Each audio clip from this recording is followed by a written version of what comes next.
Hello guys, இன்னைக்கு நம்ம ஜிம்மோட first show தான் பார்க்க போகிறோம். Arrange marriage with romantic mafia final part. போன பார்ட் எதோட நான் கம்ப்ளீட் பண்ணியிருந்தேன்னா, ஸோ ஜிம்மனுக்கும் எனக்குமே இருந்த சண்டையெல்லாம் போய் ஒரு நல்ல லவ் வர மாதிரி இருந்திருக்கும். ஸோ அதோட இந்த பாட்டை நான் கம்ப்ளீட் பண்ணியிருந்தேன். Let's continue the final part. So அப்படியே ஒரு 2 months போயிருக்கும். ஸோ வாயன் ஒரு நாள் அப்படியே ஆஃபீஸ் கிளம்பி போகிறா. பார்த்தா அங்கே அதுக்கு முன்னாடி ஜிம்முன்னு வந்து உட்காந்துருக்கா. வாயன் பார்த்துட்டு, என்கிட்ட என்ன சொன்னீங்க? நான் இந்த ஆஃபீஸ் வரமாட்டேன், வேறு பிரான்ச்சுக்கு போகிறேன்னு சொல்லிட்டு தானே போனீங்க. இப்போ என்ன சார் இங்கே வந்து நிற்கிறீங்க?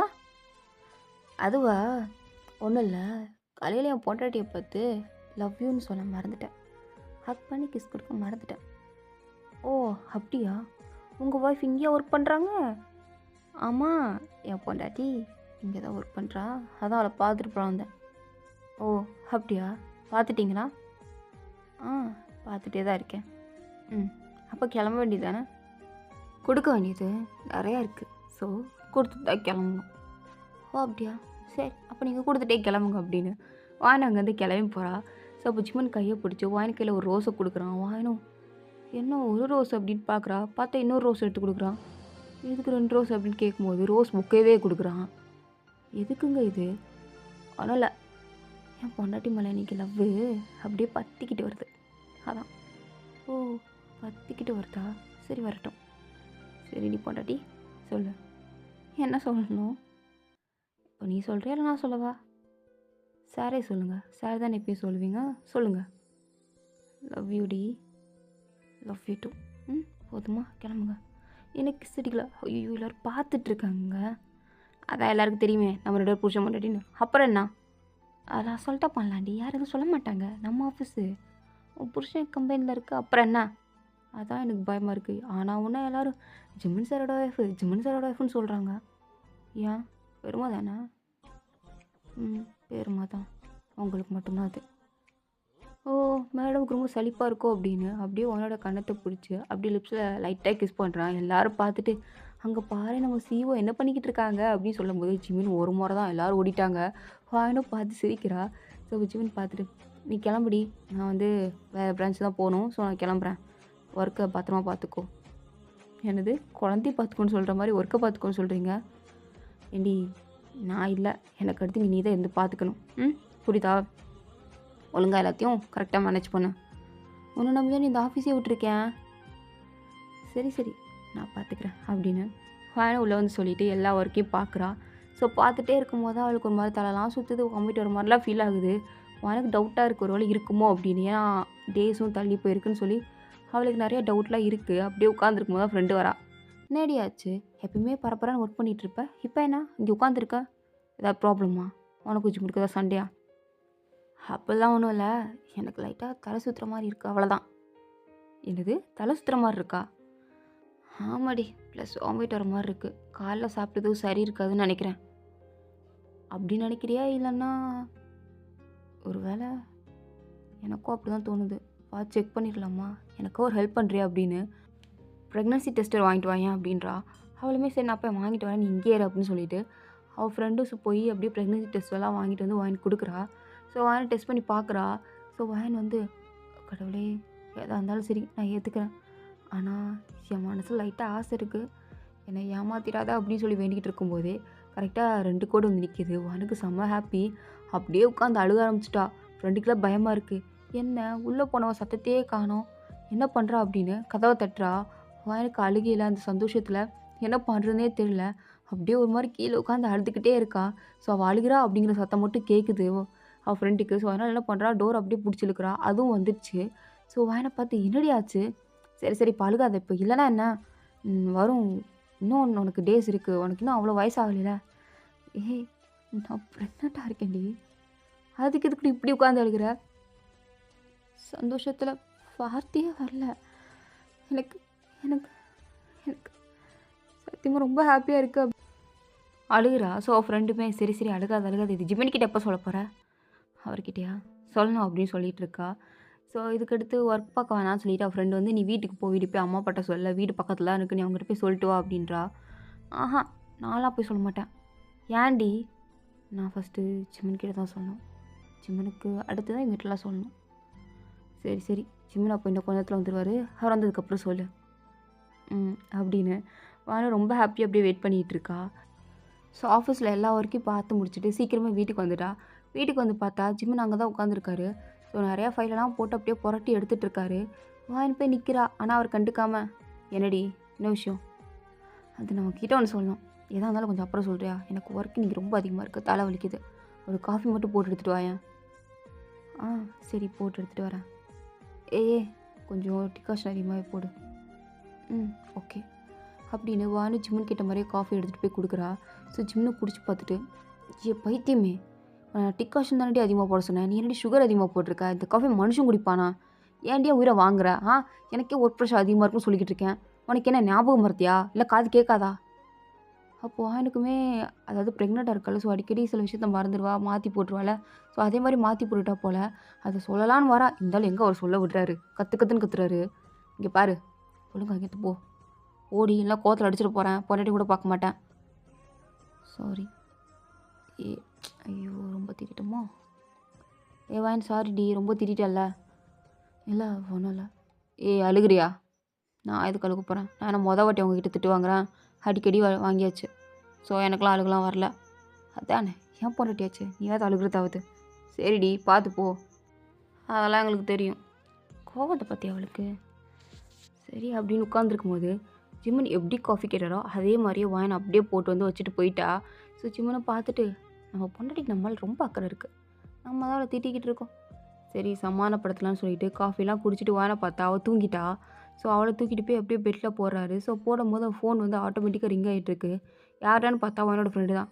சரி அட்டன் பண்ணி அவள் தூங்கிட்டு இருக்கான்னு சொல்லாமேன்னு சொல்லி அட்டன் பண்ணா. அவள் அட்டன் பண்ண அடுத்த செகண்ட் கத்துறா, என்னடி ஜிம்மன் கிட்ட சொல்லிட்டியா? ஜிம்மன் எப்படி ரியாக்ட் பண்ணாரு சொல்லுடி, எனக்கு கேட்க ஆர்வமாக இருக்குடி. என்னடி வாயன் நீ பாட்டுக்கு இருக்க, நான் பேசுறது கேட்குதா இல்லையா? நீ ஃபஸ்ட்டு ப்ரெக்னெண்ட்டாக இருக்கிறத ஜிம்மன் கிட்ட சொன்னியா இல்லையா? ஏன்னா வாயன் ப்ரெக்னெண்ட்டாக இருக்காளா அப்படின்னு ஜிம்மனுக்கு அப்படியே ஷாக் ஆகுது. ஃபோன் அப்படியே தொப்புன்னு கீழே போட்டுட்டாரு. ஸோ வான் இந்த சத்தத்தை எழுந்துச்சு. என்னாச்சு ஜிம்மன்? நான் எப்படிங்க வந்தேன், நீங்கள் எப்படி ஷாக்காகி நிற்கிறீங்க, என்னாச்சு? வாயன் என்னாச்சு ஜிம்மன், ஏன் இப்படி படப்படப்பாக இருக்கீங்க, என்னாச்சு? உடம்புக்கு ஏதாவது பண்ணுதா என்ன? ஹாஸ்பிட்டல் போகலாமா? நான் ப்ரெக்னெண்ட்டாக இருக்கியாடி? அது ஜிம்மன் உங்களுக்கு எப்படி தெரியும்? கேட்குற கேள்விக்கு பதில் சொல்லு, ப்ரெக்னெண்ட்டாக இருக்கியா? ஆமாம் ப்ரெக்னெண்ட்டாக இருக்கேன், இன்றைக்கி தான் டெஸ்ட் எடுத்து பார்த்தேன் அப்படின்னு அந்த டெஸ்ட்டை எடுத்து கொடுக்குறா. ஸோ ஜிம்மன் அதை பார்த்ததும் அப்படியே அழுகிறாரு. அவரால் ஹாப்பினஸ் எப்படி எக்ஸ்ப்ரெஸ் பண்ணுறதே தெரில. ரூமில் அங்கிட்டும் இங்கிட்டும் நடந்துகிட்ருக்காரு. வானோ ப்ரெக்னெண்ட் ஆனது நான் என்னை கட்டி பிடிச்சி தூக்குவான்னு பார்த்தா இவன் என்ன அந்த ப்ரெக்னன்சி டெஸ்ட்டை கட்டி பிடிச்சி முத்தம் கொடுத்துட்ருக்கான், இங்கெங்கே நடந்துகிட்ருக்கான், இவன் என்ன புருஷன் அப்படின்ற மாதிரி வார அப்படியே அவனையே தான் பார்த்துக்கிட்டு இருக்கா. ஸோ ஜிம்மனும் அப்படியே அங்கங்கே நடந்து முடிச்சுட்டு வானை பார்க்குறாரு. அப்போ தான் தோணுது, என் பொண்டாட்டி தானே மாசமாக இருக்கான்னு சொல்லிட்டு அவளை அப்படியே தூக்கி அப்படியே கட்டி பிடிச்சி ஃபோர்ஹெட்லாம் கிஸ் பண்ணி, நீ என் லைஃப்பில் வந்ததுக்கப்புறம் தான் என் லைஃபே டோட்டலாக சேஞ்ச் ஆகிருக்கு. நான் மிருகத்தனத்துலேருந்து இப்போ தான் மனுஷத்தனத்துக்கு மாறிக்கிட்டு இருக்கேன். அதுக்குள்ளே எனக்கு ஒரு பெரிய ஹாப்பினஸை கொடுத்துருக்க வாயன், தேங்க்யூ ஸோ மச்னு சொல்லி வானை ஹக் பண்ணிக்கிட்டு இருக்கா. வாயனுக்குமே இந்த மாதிரி ஜிம்மன் நடந்துக்கிறது வந்து அவளுக்கு சுத்தமாக பிடிக்கல. ஏன்னா இத்தனை நாள் ஜிம்மன் வந்து ரொம்ப சாஃப்டாக தான் நடந்துகிட்டு இருந்திருப்பார். இன்றைக்கி வந்து ஜிம்மன் வந்து ரொம்ப ஆசை திட்டார் இல்லையா? ஸோ அதனால் வாயனுக்கு ரொம்ப சோகமாக இருக்குது. அவள் எதுவுமே பண்ணல, அப்படியே அமைதியாக உட்காந்துருக்கா. ஜிம்மனுக்கே புரிஞ்சிருச்சு. சாரிடி, நான் வேணும்னே திட்டலடி, ஒர்க் ப்ரெஷர் ரொம்ப அதிகமாக இருந்தது தான். அதிகமாக இருந்தால் இப்படி தான் திட்டுவீங்களா? சரி, இப்போ ஒர்க் ப்ரெஷர் அதிகமாக இருக்குது இப்படி திட்டுவீங்க, நாளை பின்ன நம்ம குழந்தை பிறந்ததுக்கப்புறமும் அதே மாதிரி தான் திட்டுவீங்களா? அப்போது என் மேலே கொஞ்சம் கூட அக்கறை இல்லைல்ல, ஃபீலிங்ஸ் இல்லைல்ல, ஒன்றும் இல்லைல்ல, உங்களுக்கு நீங்கள் தான் பைத்தியக்காரி. நான் என்னடி சொல்லிட்டேன், இப்போ எதுக்கிட்டி இப்படி கத்துற? எனக்கு ஒன்று ரொம்ப பிடிக்கும்டி, உன்னை மட்டும் தாண்டி பிடிக்கும், உன்னை என் குழந்தையும் தாண்டி பிடிக்கும். நான் தெரியாமல் பண்ணிட்டேன், நீ மன்னிச்சிருடி. நானும் மன்னிக்க மாட்டேன்ப்பா.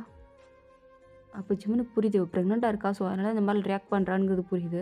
ஸோ அதனால் என்ன பண்ணுறாருனா, சரி மன்னிக்கவே வேண்டாம், எப்படியே உட்காந்துரு அப்படின்னு அங்கேருந்து கிளம்பி போயிட்டார். ஸோ ஃபேமிலி எல்லாருக்குமே ஜிம்மன் தான் கால் பண்ணி சொல்கிறார், இந்த மாதிரி வாயின் ப்ரெக்னெண்ட்டாக இருக்கான்னு. எல்லாருமே கிளம்பி வந்துட்டாங்க. வாயினுக்கு விதமாக வாங்கி கொடுக்குறாங்க. வாயின் எல்லாத்தையும் பார்த்து இல்லை எனக்கு இதான் பிடிச்சிருக்கு, இது பிடிக்கல அப்படின்னு கமெண்ட் பண்ணிக்கிட்டு இருக்கா. ஜிம்மனும் வாயினுக்கு பிடிச்சதெல்லாம் சமைச்சு கொடுக்குறாரு. வாயினுக்கு அதுதான் பிடிச்சிருக்கு, இல்லை என் புருஷன் செஞ்சு தான் பிடிச்சிருக்குன்னு சொல்லிட்டு ஜிம்மன் செஞ்சு சாப்பிட்டுட்டு இருக்கா. எல்லோரும் பார்க்குறாங்க, அடி பாவி, இத்தனை வருஷம் நான் பெற்று எடுத்து வளர்த்து இதெல்லாம் கஷ்டப்பட்டு செஞ்சு கொண்டு வந்தா ஒரே செகண்டில் புருஷன்கிட்ட தவிட்டியில் நல்ல பொண்ணு தான். மாமியார்லாம் பார்த்துட்டு, என் பேர புள்ள இருக்கு. இவ என்ன இப்படி திருக்கிட்டு இருக்கா? அப்படின்ற மாரி ரியாக்ஷன் குடுத்துட்ருக்காங்க. ஸோ ஜிமின் தான் வானுக்கு பிடிச்சதெல்லாம் அப்படியே ஃபீட்லாம் பண்ணி விட்றாரு. வானும், சரி எனக்கு பிடிச்சது நீங்க செஞ்சு குடுத்ததால உங்கள நான் மன்னிக்கிறேன். ம். ம். சரிங்க மேடம். இப்ப சாப்பிட்றீங்களா? ஆ திங்கிறேன். குடுங்க. ஆனாலும் நீ ஓவரா தாண்டி பண்ற அப்படின்னு கன்னத்தலாம் புடிச்சு கிள்றாரு. ஆனா சிரிக்கிறா. சிரிச்சுட்டே, நீங்களும் அப்படிதான் அப்படின்னு சொல்லிட்டு, ஜிம்ல அப்படியே அடிக்கலான்னு வரா. 2 பேரும் மாறி மாறி அடிச்சு விளையாடுறாங்க. பேரண்ட்ஸ்லாம் பார்க்குறாங்க. நாங்க இருக்கோன்னு கொஞ்சமாவது டீசென்சி இருக்கா? ம்ஹ்ம். கொஞ்சம் கூட இல்ல. 2 இப்படி விளையாடுது பாரு அப்படின்னு பார்த்துட்ருக்காங்க. சரின்னு சொல்லி வாயினும் அப்படியே சோஃபால டயர்டா உட்கார்றா. ஸோ ஜிமின் தான் ரொம்ப கேரிங்கா பார்த்துட்ருக்காரு. ஸோ டேஸ் போக போக ஜிமின்லாம் அப்படியே பொறுப்பான அப்பா, பொறுப்பான புருஷன் ரேஞ்சுக்கே மாறியாச்சு. ஆஃபீஸுக்கு போறாரோ இல்லையோ, வாயின கரெக்ட்டா வாக்கிங் கூட்டு போயிருவாரு. ஸோ வாயின் கூடவே தான் இருக்காரு. வியல்லாம் வந்து அடிக்கடி பிஸ்னஸ பத்தி பேசுவாங்க. அப்போ வாயினையுமே பார்த்துட்டு எப்படி நல்லா இருக்கீங்களா? அப்படிலாம் கேட்பாங்க. வாயினும் சூப்பரா இருக்கேன் அப்படின்னு சொல்லுவா. ஸோ அடிக்கடி இப்படிதான் வாயினுக்கு அப்படியே ஃபைனல் மந்த் வர வரைக்கும் எல்லாருமே வாயின நல்லா பார்த்துக்குறாங்க. வாயினுக்கெல்லாம் இது போதும். எவ்வளோ ஹாப்பியான ஃபேமிலி. என் குழந்தை இந்த ஃபேமிலியில பிறக்க போதுன்னு நினச்சாலே ரொம்ப ஹாப்பியா இருக்கு அப்படின்ற மாரி தான் ரிலாக்ஸா படுத்துட்டு இருக்கா. திடீர்னு நைட்டு 12 மணிக்கு அப்படியே பெயின் வர மாரி இருக்கு. அப்படியே வகுத்த பிடிக்கிறா. பக்கத்துல பார்த்தா ஜிமின் ரொம்ப நல்லா தூங்கிட்டு இருக்காரு. அவரால அந்த கை வந்து அந்த அளவுக்கு அவளுக்கு எட்ட மாட்டேங்குது ஜிம்ல பிடிக்கிறதுக்கு. ஸோ அப்படியே ஒரு மாரி வலியில அப்படியே புரள்றா. அவ கத்துறா. ஆனா ஜிமினுக்கு தூக்க கலக்கத்துல அவ கத்துறது சரியா கேட்க மாட்டேங்குது. ஸோ அப்படியே தூங்குறாரு. பக்கத்துல கண்ணாடி கிளாஸ் எடுத்து ஜிமின் மண்டை மேலே எறிறா. அப்பதான் ஜிமினு என்ன ஆச்சு? என்ன விழுகுது? என்னது? அப்படின்ட்டு எந்திச்சு பார்த்தா, வான் வலியில கத்துறத பார்த்துட்டு, "ஏ வான் என்னடி ஆச்சு? எதுக்குடி இப்படி கத்துற?" "ரொம்ப வலிக்குது ஜிமின். பாப்பா வெளில வர போறான்னு நினைக்கிறேன். ஹாஸ்பிட்டலுக்கு கூட்டு போங்க." இரு அப்படின்ட்டு ஆல்ரெடி பேக் பண்ணி வச்சிருக்க திங்ஸ்லாம் எடுத்துகிட்டு கார் எடுத்துகிட்டு வராரு. வீட்டில் வர இப்போன்னு பார்த்து யாரும் இல்லை. ஸோ பாடி கார்ட்ட காரை ட்ரைவ் பண்ண சொல்லிட்டு வாயின் அப்படியே தூக்கிட்டு தான் வராரு. ஸோ வேகமாக வந்துட்டு காரில் போயிட்டுருக்கும்போது எல்லாருக்கும் கால் பண்ணி, இந்த மாதிரி வான் பெயின் வந்துச்சு, எல்லோரும் ஹாஸ்பிட்டல் வந்துருங்க ப்ளீஸ், எனக்கு ரொம்ப பயமாக இருக்குன்னு சொல்லிட்டு ஜிம்முன்னு அழுகுறாரு. அவங்க அம்மாக்கெல்லாம் என் பையன் அழுகுறானா அப்படின்ற மாதிரி தான் இருக்குது. ஸோ அவங்க ஃப்ரெண்ட்ஸ் எல்லாம், என்னடா ஜிம்மன் எதுக்கு போய் அழுதுகிட்டே கால் பண்ணுற? பயப்படாத, அதெல்லாம் ஒன்றும் ஆகாது, நானும் ஒரு அப்பா தானே, இரு நானும் வரேன் அப்படின்னா ஆரம்பம் கிளம்பி வராரு. ஸோ அவனை ஒரு வழியாக ஹாஸ்பிட்டல் வந்து சேர்த்துட்டாரு. சேர்த்ததுக்கப்புறம் டாக்டர்ஸ்லாம் வராங்க, வந்து ஃபைலை கொடுங்கன்றாங்க. ஜிம்மின் கையில் ஒன்றுமே நிற்க மாட்டேங்குது, கையெல்லாம் நடுங்குது, கீழே டொப்புன்னு எல்லாத்தையும் போடுறாரு. ஆரம்பம் தான் வந்து எல்லாத்தையும் எடுத்து கொடுத்துட்டு, டேய் பயப்படாதடா, ஃபஸ்ட் டைமில் அப்படித்தான் இருக்கும், 2வது குழந்தைக்கெலாம் தன்னால் எல்லாம் சரியாக போயிடும். அப்படியாடா அப்படின்ற மாதிரி கேட்டுட்டு இருக்காங்க. ஜங்குக்கு வந்து, ஏன்டா என்னடா சொல்லிட்டு இருக்கான் அவன்கிட்ட? இங்கே பாரு ஜிமன், அதெல்லாம் ஒன்றும் இல்லை, நீ எதை நினச்சி பயப்படாத, வாயின் வந்து நல்லாவே ரெக்கவர் ஆகி வந்துடுவா, நீ எதை நினச்சும் கவலைப்படாத. டேய் அப்போ என் குழந்த அதுவும் வரும்டா, ஏன்டா பயப்படுறா? ஒன்றும் ஆகாது, 2 பேருமே நல்லபடியாக வருவாங்க, நீ எதை நினச்சி ஃபீல் பண்ணாத. சரி அப்படின்னு ஜிமின் அப்படியே பயத்துலேயே உட்காந்துருக்காரு. ஃபேமிலி மெம்பர்ஸ்லாம் வந்து அங்கிட்டு இங்கிட்டு ஓடுறாங்க. ஸோ ஜங்குக்கு தான் ஃபார்ம்லாம் ஃபில் பண்ணி சைன் போட்டு ஜிமின் போடுறாரு. ஸோ எல்லாத்தையும் முடிச்சாச்சு, ப்ரொசீஜர் ஒரு வழியாக முடிஞ்சிச்சு. வானுக்கு இங்கே ஆப்ரேஷன் தான் போயிட்டுருக்கு. எல்லாருமே ஆப்ரேஷன் தான் பண்ணணுன்றாங்க. ஜிம்முக்கு பயமாக இருக்குது. ஆப்ரேஷன் பண்ணால் வான் எதுவும் ஆயிருமாடா அவளுக்கு? எதுவும் ஆகாதுல்ல? ஒன்றும் ஆகாது, எதுக்கும் பயப்படாத. குழந்தையும் வேணும், நல்லபடியாக இருப்பாங்க. நீ தேவைலாம் இப்படி பயப்படாத, பதட்டப்படாத. நீ தைரியமாக இருந்தால் தாண்டா வானுக்கு தெரியும் சொல்ல முடியும். நீ ஏன் இப்படி பயந்து நடுங்கண்ணா? பாவம் அந்த பிள்ளை எவ்வளோ நடுக்க வச்சுருப்ப. நீ தைரியமாக இருந்தால் தான் அந்த பிள்ளை கொஞ்சமாவது இருக்கும். நீ நடுங்கிறத பார்த்தா அந்த பிள்ளையை சேர்த்து பயன்படுத்திருக்கேங்கிறது நல்லாவே தெரியுது. டே என்னோட வான் டே வான் தான்டா, ஒன்றும் ஆகாது, பயப்படாத. இவனுக்கு கொஞ்சமாக சொல்லுங்கம்மா. நான் எங்கடா சொல்கிறது, நான் அப்போதே முடிச்சு சொல்லிட்டு தான் இருக்கேன். இவன் எங்கே என் பேச்சு கேட்குறான்? இவன் கேட்குறதாவே இல்லை, பயந்து தான் சாகுறான். டே ஏன்டா, ரிலாக்ஸாக இரு. கொஞ்ச நேரத்துலேயே டாக்டர் வந்து, சார் உங்களுக்கு வந்து பெண் குழந்தை பிறந்திருக்குன்றாங்க. ஜிம்மனுக்கு எனக்கா பிறந்திருக்குன்னு 10 வாட்டி கேட்குறாரு டாக்டரும். ஐயா சாமி உனக்கு தான் பிறந்திருக்கேம்மா, அந்த குழந்தைய கொடுமா அப்படின்னு சொல்லும்போது ஜிம்மன்கிட்ட பாப்பாவை கொடுக்குறாங்க. ஜிம்மனுக்கு பாப்பா வாங்கினதும் அழுக தாங்க முடியல, ஓன்னு அழுகிறாரு. எல்லாரும் சிரிக்கிறாங்க. டே ஏன்டா அப்படி அழுகிற? ஏன் குழந்தை அப்படின்னு சொல்லிட்டு இருக்கும்போது உங்கள் ஒய்ஃபை போய் பாருங்கன்றாங்க. ஸோ ஜிம்மினை வந்து வாயனை பார்க்குறாரு. வாயனை பார்த்து ரொம்ப ஹாப்பியாக, பாப்பா பிறந்திருக்கடி. பார்த்து ஜிம்மன், நீங்களும் பாப்பாவை பார்த்தீங்களா?